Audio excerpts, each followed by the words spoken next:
Hello everyone, ఎలా ఉన్నారు? నేను ఇవాళ మీకు సిద్దిపేట స్పెషల్ నీళ్ళ చారు పప్పు చూపిస్తాను. దీనికి కావాల్సిన ఇంగ్రీడియంట్స్ మీకు చెప్తాను. ఇవన్నీ మిక్సీ పట్టుకునేటివండి, అందుకోసం దీన్ని వేరుగా పెట్టాను. దీంట్లో మిరియాలు, జీలకర్ర, ధనియాలు, ఎల్లిపాయలు, వీటిని మొత్తం వలవాల్సిన పని లేదండి, ఇలా తీస్తే సరిపోతుంది. సొంటి, ఇది మిక్సీ చేసుకునే మసాలా అండి. ఇదేమో పోపు దినుసులు, జీలకర్ర, ఆవాలు. ఇవేమో కళ్యామాకు, ఎండుమిరపకాయలు, కళ్ళుప్పండి, చింతపండు. ఇంతేనండి. ఇది చారండి. దీనికి పప్పు పెట్టుకుంటే బాగుంటుంది, అందుకోసం పప్పు నానేసాను. ఇది ఉడకబెట్టి ఉప్పు కలుపుకోవడమే. మనము ఇండైజెషన్ ఫీల్ అయిన ఈ నీళ్ళ చారుని కొద్దిగా వేడి చేసుకొని చిన్న చాయ్ గ్లాస్ అంత తాగినా గానీ 2 సార్లు తాగితే ఇండైజెషన్ ఫీలింగ్ కూడా పోతుందండి. కడుపు కూడా చాలా హాయిగా ఉంటుంది. మళ్ళీ ఈ జలుబు, పిల్లలకి దగ్గు అలాంటివి వస్తుంటాయి కదా, ఇలాంటివి నేను ఖచ్చితంగా పెడతానండి. ఈ వర్షాకాలంలో మా ఇంట్లో ఈ రెసిపీ కంపల్సరీ చేస్తాను నేను. దీనికి మనం ఇలా బౌల్లో వాటర్ తీసుకోవాలి, ఇంత వాటర్ తీసుకోవాలి. దానికి ఈ చింతపండు ఇందులో వేసేసాను. ఎక్కువ ఏం వర్క్ ఉండదండి. ఇలా కళ్యామాకు, శుభ్రం చేసుకున్న కళ్యామాకు, ఈ ఎండుమిరపకాయలు,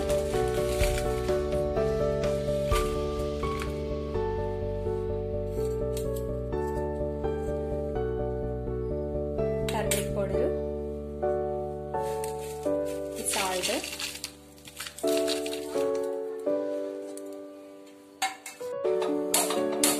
స్టవ్ వెలిగించుకొని ఈ బౌల్లో పెట్టేయడం అండి. ఈ రెసిపీ చేయడం కూడా చాలా ఈజీ అండి.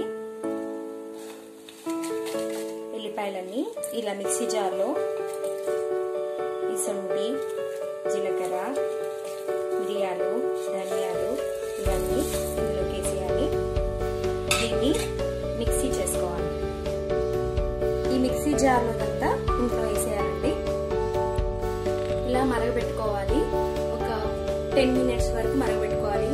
మనకి స్మెల్ తెలిసిపోతుందండి, చాలా మంచి వాసన వస్తుంటుంది. అప్పుడు మనము ఈ రెసిపీని తీసుకోవచ్చు. ఇలా ఆవాలు, జీలకర్ర, కళ్యామాకు,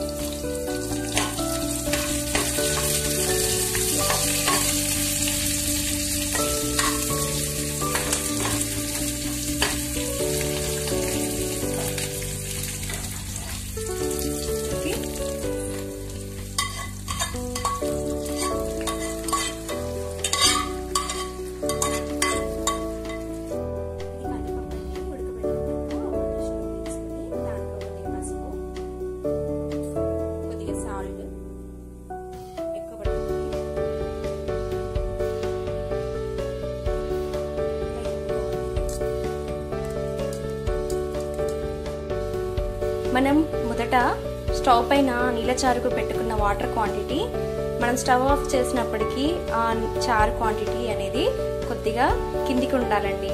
ఆ గట్టు కంటే ఇంకా లోపలికి అన్నట్టుగా అవుతే అప్పుడు మన నీళ్ళ చారుకు బాగా టేస్ట్ వచ్చేస్తుందండి.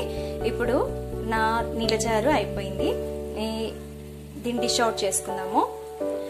ఈ నీళ్ళ చారుతో కందిపప్పు చాలా మంచి కాంబినేషన్ అండి. వేడి వేడి అన్నంలో ఈ పైనదే తీసుకోవాలండి చారు సర్వీస్ చేసినప్పుడు. ఆ కిందది మసాలా వేయకూడదు, మీది నీళ్ళు మాత్రమే అన్నంలో పోసుకోవాలి. మళ్ళీ ఈ పప్పు వేసుకొని తినాలి, చాలా బాగుంటుంది.